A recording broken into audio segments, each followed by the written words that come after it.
And Maryland senators have passed Governor Moore's more than $70 billion budget proposal with more than 230 amendments.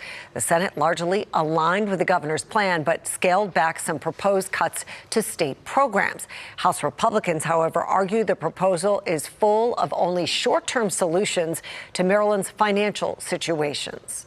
Maryland needs bold, significant solutions to course correct if you want to address our future projected budget deficits, if you want to address our realities of a stagnant economy.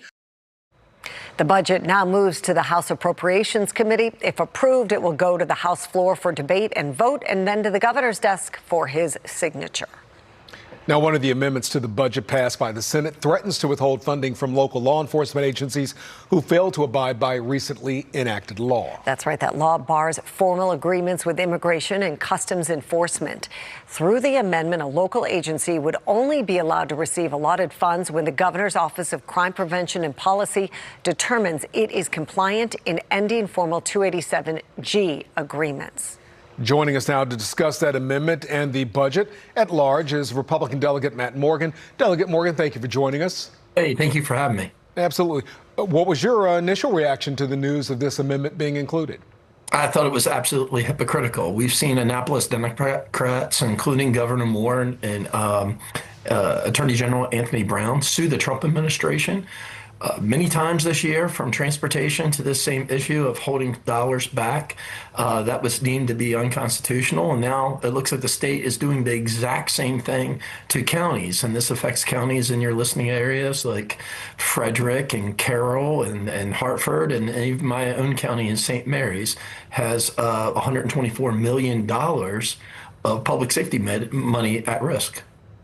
What have you heard from local law enforcement agencies around the state, really, about the impact this amendment could have? Oh, it'd be huge. It's defunding the police Annapolis style. And one thing I think it is, it's really to intimidate the police and make them bend a knee and say, hey, look, the politicians in Annapolis are in charge. But I'll tell you that the thing that's a little bit different is, the sheriffs around the state, that's a constitutional position.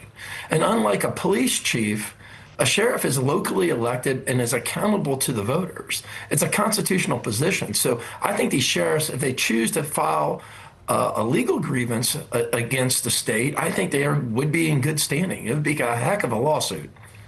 Yeah, Delegate Morgan, looking at the budget as a whole, how much do you believe it addresses Maryland's fiscal future?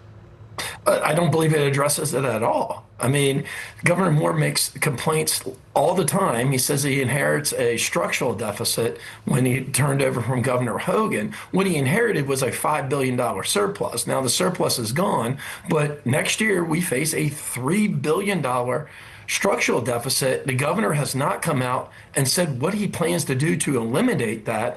We're fearful in the Maryland Freedom Caucus that he's going to establish some type of broad-based tax increase, like taking the sales tax from 6 to 8%.